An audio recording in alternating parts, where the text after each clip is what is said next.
So how's your practice?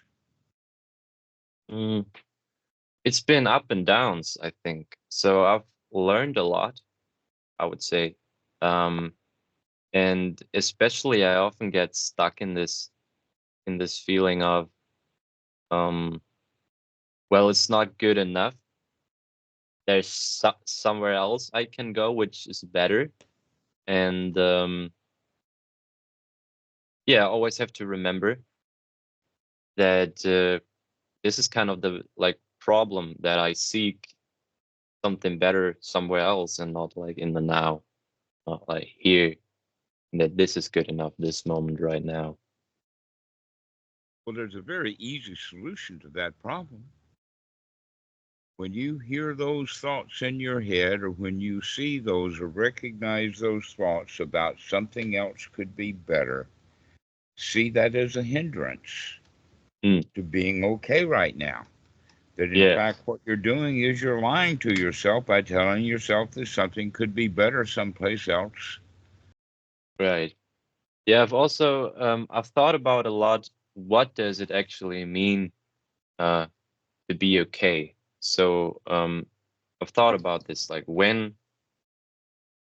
how does it feel to be okay? When is good enough? You know what I mean?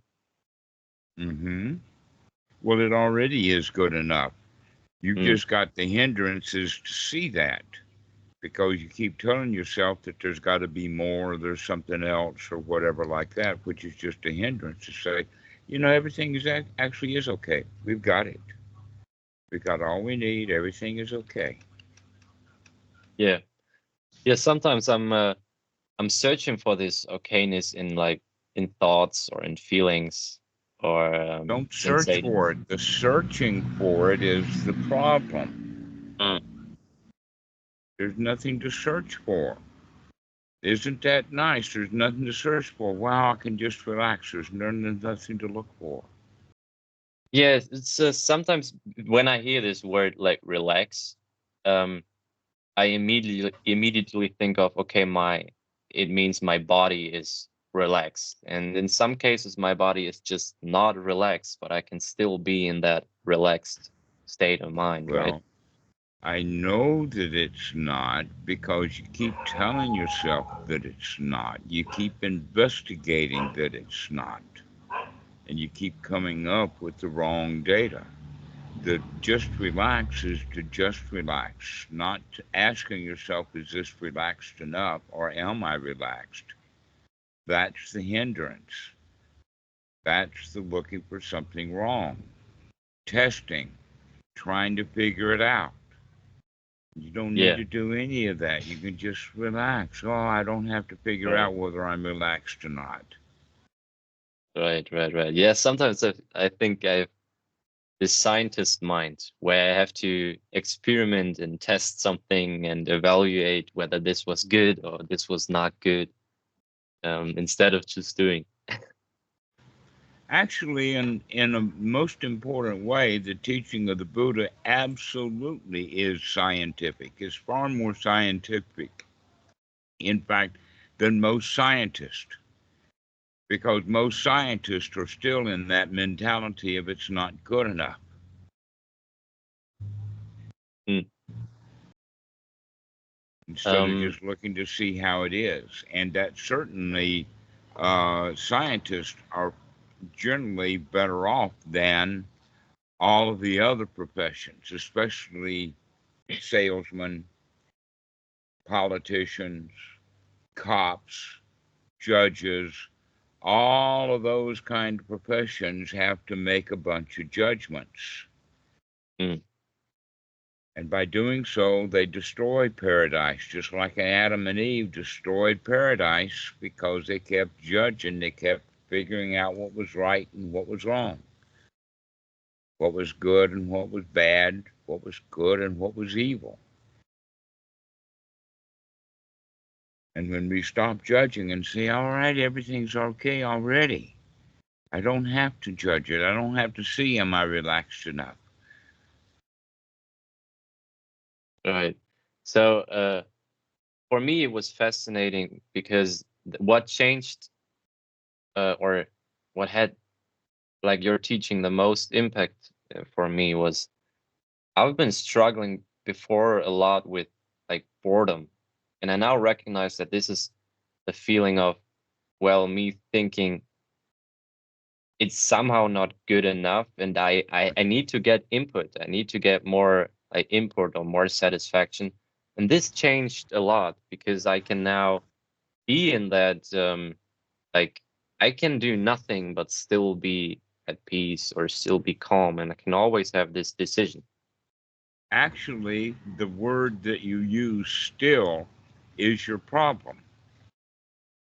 If you take the word still out of it, you recognize that, in fact, the only way to be at peace is by stop doing stuff. Mm. Stop doing mental stuff like checking it out and seeing, do I really feel okay? Mm. Or But rather just keep repeating everything is okay without having to judge, is it okay yet? Because do, that questioning, is it okay yet, is what makes it not okay. do you mean by stop doing stuff also like stop Well, doing stop thinking cooking? unwholesome thoughts. Stop Ah. needing to do stuff because you've got unwholesome thoughts. Like, Mm. oh, I've got anxiety. Therefore, Mm. I've got to go do something. I got to go fix dinner. I've got to go fix that program. I've got to go fix that data. I've got to go fix that motorcycle. Why? Because I have anxiety. And we have been taught our whole lives that the way to deal with anxiety is by going and doing something. And in fact, it generally helps anxiety only because when they go off to fix that program, to fix that data, now they're thinking about the data and they're not thinking about the anxiety. Mm. All right. But we don't have to go do anything. We can just play with that anxiety as if it were told. We don't have to get rid of it. Mm. It's already okay. It's, oh, that's anxiety. Let me play with that. That's a new toy to play with right now. It's okay to have anxiety. And if you have the idea that it's okay to have anxiety, you got a new toy to play with, the anxiety melts away. Aha, I see it come, I see it go. Right. But if you have anxiety and think that you've got to go do something to get rid of the anxiety, it may not work. That in fact, people can go off and do stuff and be even more anxious because now they're anxious and uptight about what they're doing. Yeah. I think another hindrance this was for me is that I sometimes think about progress, a progress in the practice. And I recognize that when I think about progress in the practice, it means that I think where I am right now is not good enough. Not good enough, right? That's And why it's, I yeah. want to tell the students to stop looking for progress. Mm. The story about the Pilgrim's Progress, it was an old book long ago, and during the Middle Ages, the pilgrims would leave Europe and go to the Holy Lands, and they would get, when they would get to the holy place, what would they do? They'd only stay there long enough to rest up, and then they're back on their pilgrimage again, going to yet another holy site because the holy site that they're at now is not good enough. And Mm. so the habit of a pilgrim is to stay a pilgrim. And what we need to do is to stop our pilgrimage because you're already in the holy site. This is good enough. You're in paradise already. No place Mm. to go. Stop being a pilgrim and start being a permanent resident. Right, right, right.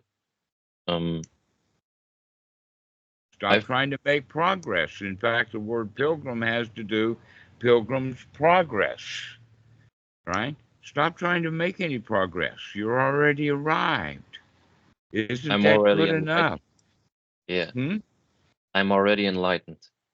Yeah, you're already enlightened. That's what the Zen masters tell the Zen students. Right. You're already enlightened. Stop trying to get anything. You've already got it. Mm.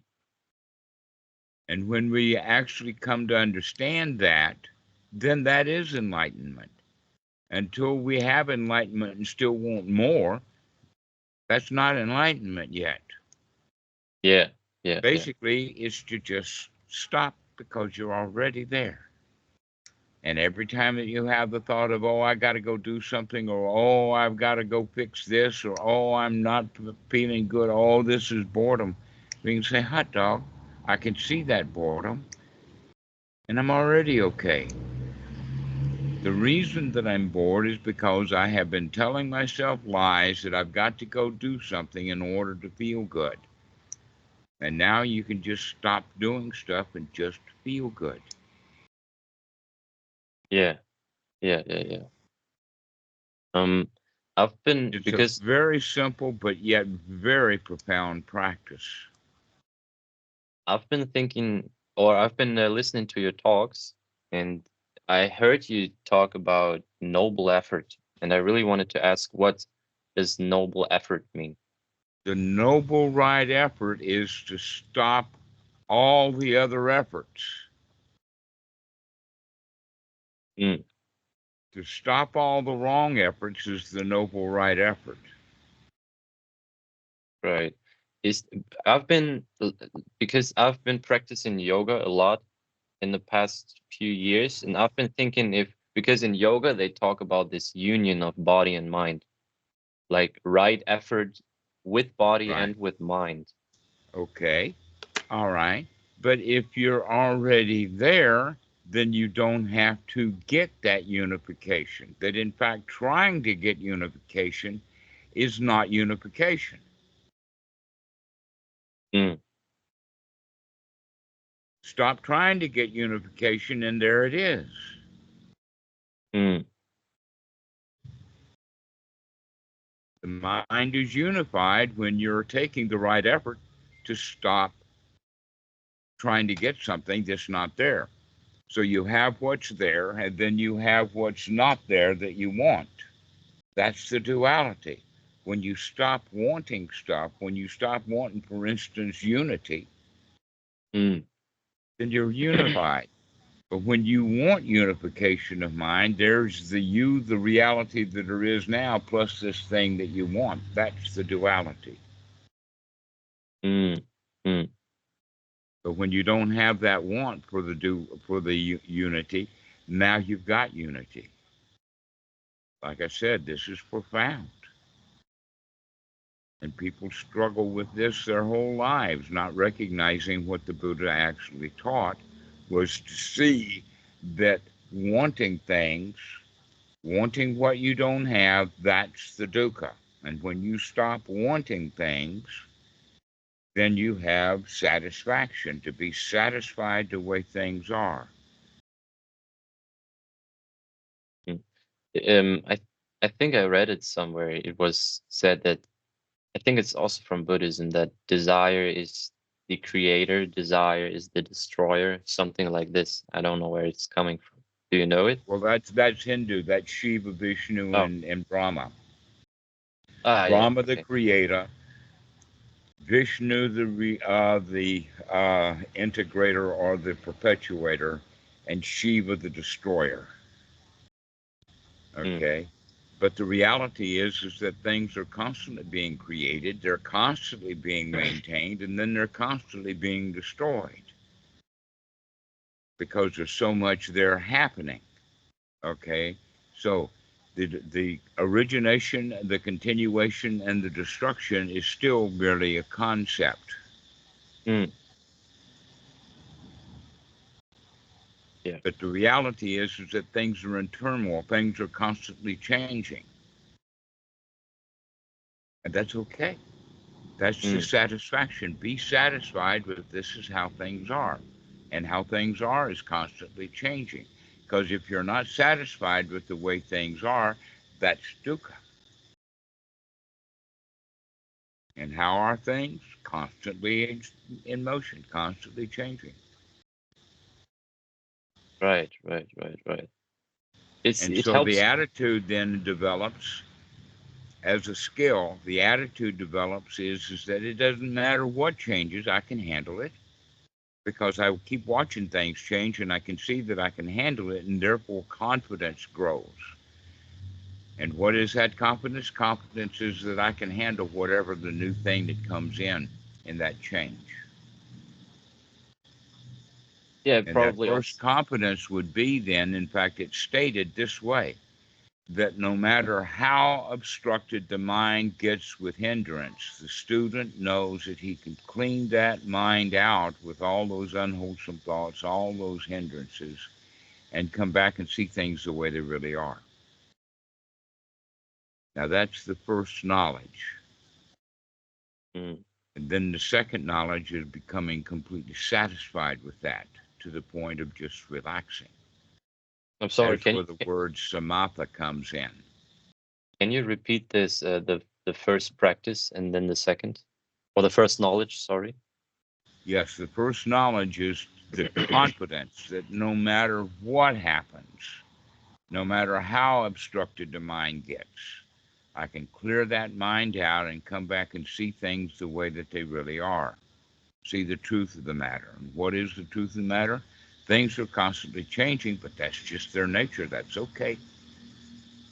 You're the one who makes it okay or not okay through your judgments. So when you stop judging, you can just enjoy the show. Yeah, I'm just the observer of this game that's unfolding here, right? Actually, observation is there, but you're not the observer. There is just observation. Mm. Right, because this concept of me dissolves when I'm just Mm-hmm. observing, right? Into just observation. But when Yeah. it's me that's observing, that's when the judgments I want comes in. Mm. Mm. Mm. And what So was this? just the observation, just enjoy the show. What was the second knowledge again? I'm sorry.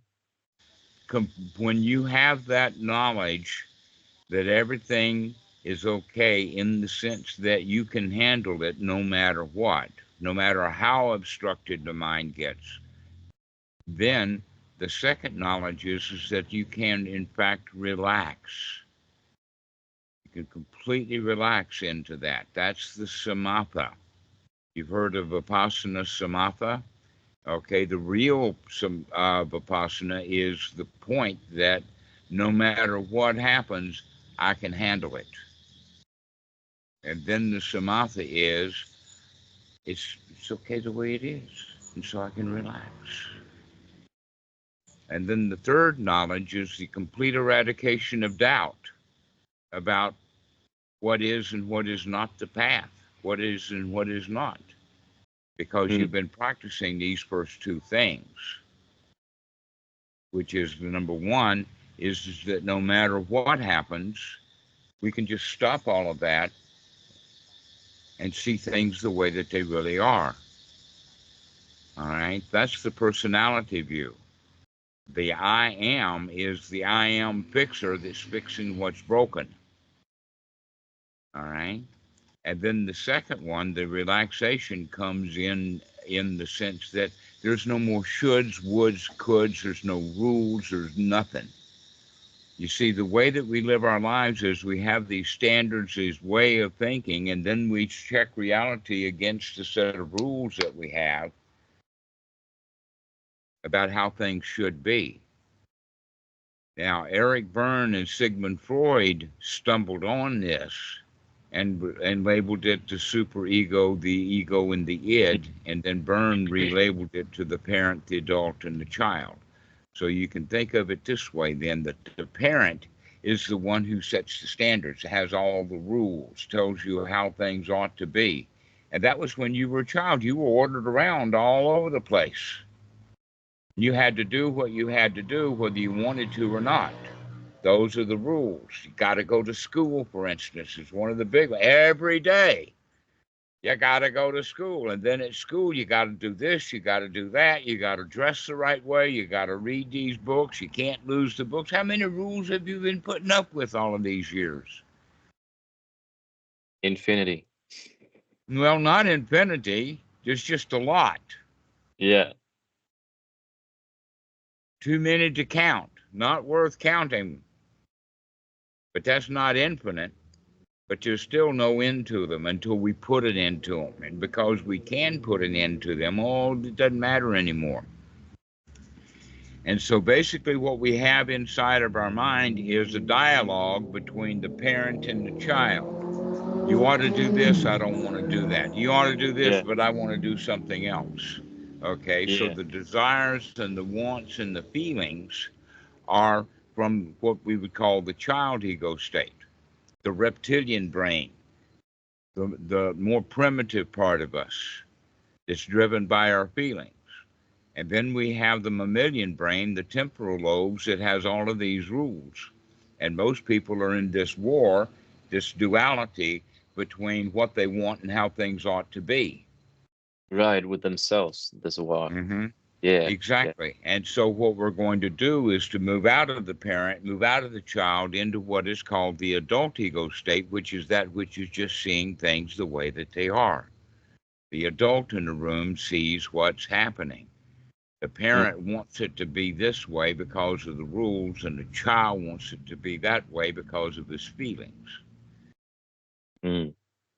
And all we have to do then is just to see that no matter how much obstruction of my desires or how much obstructions of the rules that apply, I can let all of that go and see things the way that they are, come into the adult. And when we keep doing that over and over again, we finally just relax. Mm. So it's It's first the realization that I'm confident enough I can handle everything, and then there's, and then there's, even your own death. You can handle anything. and You then can it comes. handle your house burning down. You can handle the mortgage. You can handle a divorce. You don't even have a divorce if you can handle it. The only reason why people have a divorce is because they can't handle a marriage, and then they can't handle the divorce. Yeah, yeah, but then it comes to I don't have to handle anything anymore because it can all be just good. It's Oh, just there it is. It's not my yeah. job. In other words, the handling it that we're talking about, Dan, is to just let it be without having to go and Right, fix it. That's how right, we handle things, is by not having to handle it. right. And what was this the third knowledge? The third knowledge is the doubt about what we're doing here. Mm. Okay. And it's stated in the suttas is knowledge and vision of what is and what is not the path. What is the path is just relax and let go. What is not the path is trying to fix stuff. Mm. Now, we can get more technical in the sense of the knowledge and vision of what is the path and what is not the path is actually the Eightfold Noble Path of being able to remember to look, to see, and to let it, to fix it, to change it, to take the effort. It's not a letting go because the letting go phrase has passivity built into it. And we're not passive, we're actively stopping it. Mm. It's not a matter of just taking your foot off the gas, it's actually putting the brakes on.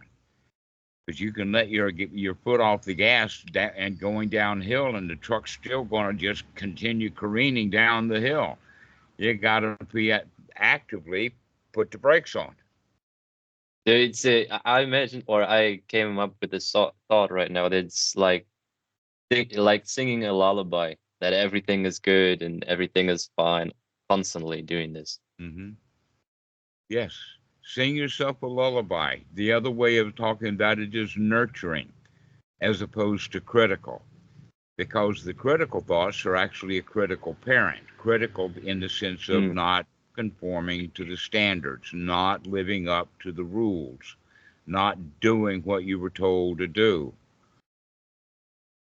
Mm. Okay. And so that's the rules, that's the standards, that's the rituals, that's the way things are supposed to be done. And then we have conflict with that.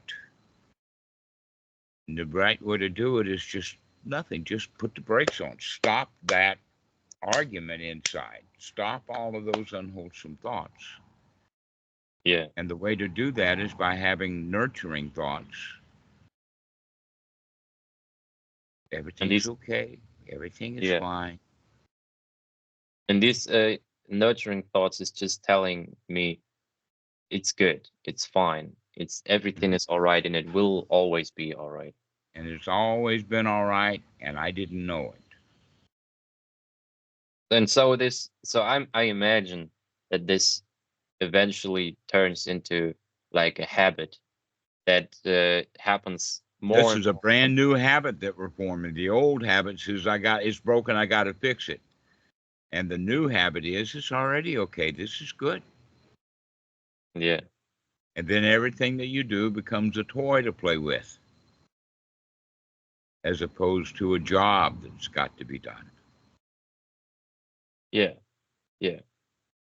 It's so opposing to maybe other methods or other teachings I've listened to, because that's always you have to put effort in the beginning to somehow get any value later. But I feel Well, like with right. So the right effort then is that yes, you do have to put some effort in, but the effort is putting the brakes on, not getting faster. yeah, but I feel like this what you teach or what you taught me is it gives me like immediate results. Like I can Mm. see it, feel it, be it like right now, and I don't have Right to put now. effort Hmm. to rely on something I will get later, and I can have this right now. But as you do that, the skills will be developed. Yeah, So yeah, satisfaction is kind of a skill to be developed. That you right. start off in satisfaction, but as you develop the skill, that skill of satisfaction turns into really deep satisfying. Wow, Mm, this is really okay. So basically, the skill adds that wow factor. Wow, things are already okay. Wow, yeah, I don't have to do anything. Wow, I have arrived. yeah, yeah. Um, I've been re-listening to our talk that we had, our first talk, and you've been talking about this dukkha nirodha. Hmm. And you just explained to me what dukkha means. And I was just It wondering, means what is dissatisfaction. right? And what is Just, Naroda? What does this mean? well, that means the stopping of the dissatisfaction. So Mm, satisfaction is the exact opposite of dissatisfaction. In the Pali language, the word sukha is the exact opposite of the word dukkha. So we mm, want to cultivate sukha. All right, what are the components of sukha? Feeling safe, secure, comfortable, and satisfied. We do that over and over again. And then the next component is that wow factor is the feeling of success. Safe, secure, comfortable, and satisfied. You practice that over and over and over again, and then we will add the ingredient of success. Wow, I can handle it by doing nothing at all. Wow, already. Wow, I don't get uptight anymore. Wow, I don't get angry much. mm, Everything's going my way. Why? Because my way is the reality way. mm. So Naroda is just letting go of the dukkha. Well, it's the exact opposite of dukkha. Dukkha nirodha is the same as sukha, which has to be Ah, developed. Because you have been developing dukkha, you have been yeah, developing dissatisfaction. yeah, So we have to actually develop being satisfied. right. I've been searching, like you said, I've been searching in all the wrong places to get rid of the Hmm. dukkha. And there was this, I think it was like a story, that um, when you get hit by an arrow and it creates pain, and then you can just yeah you can be like saying to yourself, I hate that this arrow hit me, or I'm dissatisfied because this arrow hit me, but then you just shoot another invisible arrow at you, and you suffer Hmm. again, and then you can say yourself, oh shit, I again shot this arrow at me, and you shoot yourself another arrow and suffer again, like Right. this. It's over and over. The two arrow method, the Buddha talks about it in the sense of just one arrow. And here's the way he talks about it. This is actually, I think, is in Sutta number 64 in the Majjhima Nikaya. Is that when you get hit by the arrow, Is this, sorry, your friends will go and get a doctor.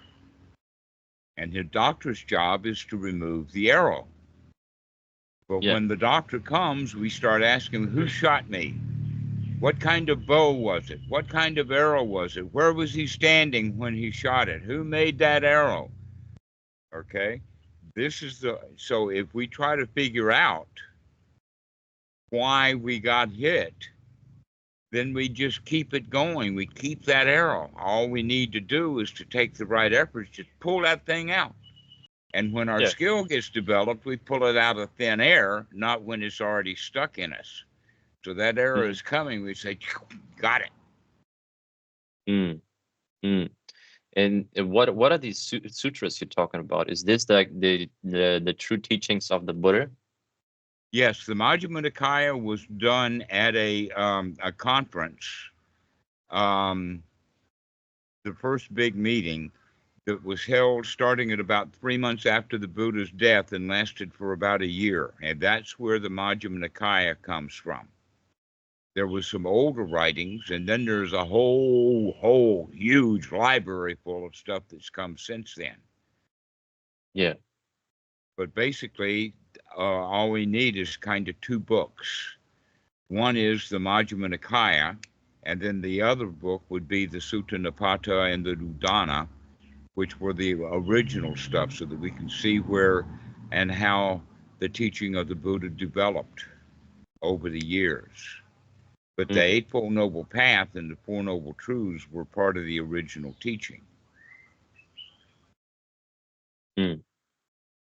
And so, yeah, I mean, the amount of Buddhist literature is vast, Yeah. but you don't need that. All you really need to do is to recognize you don't need to do all that reading. You can just be happy. Yeah, yeah. Yeah, I've learned this with when I came across Zen, because before that, like I was raised Christian, so for me it used to be always the Bible, so I have to read this big thing.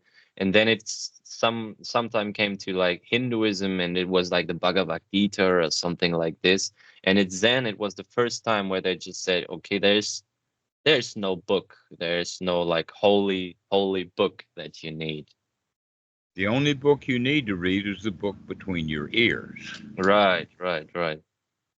This is great. This is great. And I really felt this when I came across it, that it took a lift like from me, because I always felt like, yeah, I have to do something to get to it. I have to do something, but I'm not quite there. And this was like the Right. first. And the funny part of it is what we have to do is to stop, Yeah, not go this and then do that, and oh, you're missing something, you got to go do it over there. No, that's the normal, ordinary method. That's the way that people normally think, that I'm missing something here and I got yeah, to go do something. No, I'm missing something here, so let me stop all the stuff that is giving me the feeling that something is missing. right, right, right. But you have to come across it. It's you don't think, or I didn't think that way at all. But when I first came across what you said, it made so much sense. It makes so much sense. It is so simple, but you have to understand that it's simple. Hmm. Yeah. And I feel like, well, I don't know, maybe they are like the Buddha discovered this, but it's not something, it's not the religion, or maybe even I imagine there can be other people that discover it also without coming ever across the teachings of the Buddha. Those people are so very rare. You could name a few, like Diogenes and Socrates, Mm, Marcus Aurelius. Um, Maybe put Jesus in that class. And then you have modern people like Eckhart Tolle. Yeah. But yeah, I've read Because he was reconciliation. so disappointed and he was so unhappy that he just decided to do nothing. He just sat on a park bench in London at the Yeah. front of the Thames and just sat there for a couple of years until Yeah. all of his wants and desires kind of melted away. Yeah. But it's interesting that I read his, I think it's his most famous book, and I think when I think about it right now, he's teaching the same thing, but when I read his book, I did not understand it. Hmm. But now that you tell me or told me about Buddhism, I feel like I understand it on another level. Good. So all you have to do now is remember when those unwholesome thoughts Right. come, just throw them out. Take the right effort to Right. squash them, Right. change them. Aha, I see you, unwholesome thought, is what the Buddha used, is aha, I see you, because that phrase is actually a change. Mm. Mostly when we see the hindrance, we'll say, oh, poor me. Oh, I forgot to practice, that kind of stuff. And then the real practice is, aha, I see that. And I I also don't see that I identify with make my own misery. yeah. And I also don't identify with it anymore. Not mine. It's Yeah. just a process, Yeah. Yeah. Yeah. a habit. Okay. Not my habit, just a habit. Yes. Yes. Yes. Yes. I heard that you had another call. I would just maybe then wrap it up today. Thanks for it. All right. Well, we'll see you later. You just keep practicing. Yeah. Yeah. For sure. I will. I will. Thank you. Okay. We'll see you What is later. one quick question? What is the why the hands? Why this It was an old habit from the time of the Buddha. Basically, it's the same as the handshake that we do in Western Oh culture yeah. to show that you're empty handed. Well, the hands are empty. Yeah. Yeah. Yeah. Yeah. All right then. Thank you very much. All right. We'll see you. Bye bye. Have a great day.